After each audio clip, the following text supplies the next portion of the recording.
Hi friends, இன்றைக்கி நாங்கள் எங்கள் மாடி தோட்டத்தில் நிறையா செடி வளர்த்துருந்தோம். அதில் இப்போ நாங்கள் எங்கள் வீட்டிலேயே வளர்ந்த தக்காளியை அறுவடை பண்ணிகிட்ருக்கோம்.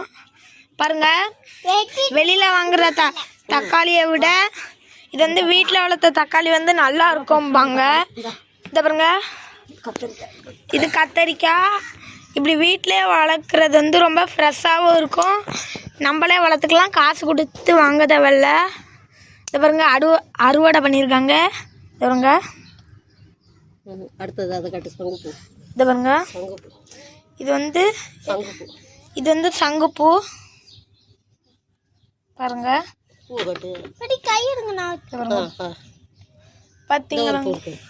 இதோ இங்கே ஒரு பூ இருக்கு பாருங்க. எங்கே இருங்கண்ணே? என் தங்கச்சி கையில் பிடிச்சிட்டு இருக்கா, நான் வீடியோ எடுத்துக்கிட்டு இருக்கேன். இதை பாருங்க, இது வந்து எந்த பூன்னு தெரியல, ஆனாலும் இதை பாருங்க, இந்த சாமந்தி பூ செம்மையாக இருக்கும்.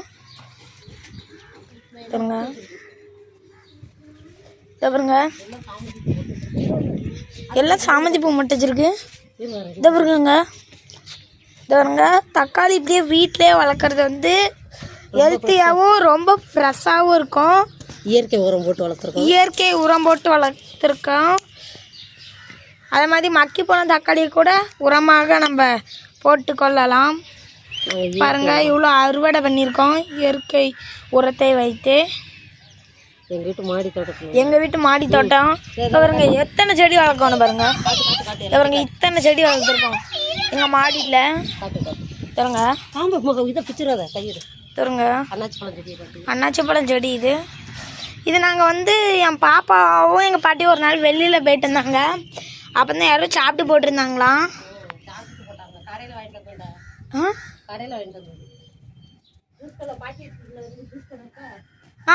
ஒரு ஜூஸ் கடையிலேருந்து சும்மா சொன்னேன், ஜூஸ் கடையிலேருந்து வாங்கிட்டு இருந்தாங்களாம்.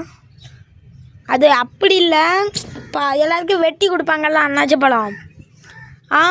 அப்போ இது பாதி மட்டும் இருக்கும்ல, அதை வாங்கிட்டு வந்துருக்காங்க. வாங்கிட்டு வந்து முளைச்சி வச்சதை எவ்வளோ பெருசாக வந்துட்டு பாருங்க.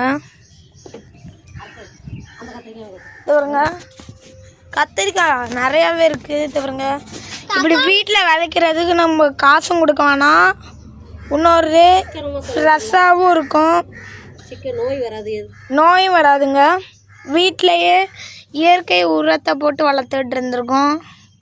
பாருங்க, இத்தனை செடி வளர்த்துருக்கத பாருங்க. இதில் கூட செடி இருக்கும். இந்த பாருங்க, இதில் கூட செடி வளர்த்துட்டு இருந்திருக்கோம். இந்த பாருங்க, ஒரு குட்டி டப்பா கூட வேஸ்ட் பண்ணல. இந்த பாருங்க, குட்டி டப்பா கூட நாங்கள் வேஸ்ட் பண்ண மாட்டோங்க. அதை பாருங்க, குட்டி டப்பா கூட வேஸ்ட் பண்ணல. ஒரு குட்டி டப்பாவது இங்கே வேஸ்ட் ஆகி கிடக்கான்னு பாருங்க. இது வந்து நாங்கள் தண்ணி ஊற்றுறது. இது பாருங்க, இந்த ட்ரம்மிலலாம் ஒன்றும் வைக்கணும். இந்த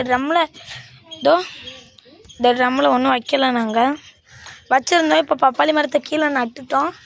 இது பாருங்க, ஒரு குட்டியை கூட வர மாட்டேன். அதை நான் சோறு பொங்குறது பார்க்காதீங்க. இது பாருங்க, அழகாக இருக்குல்ல.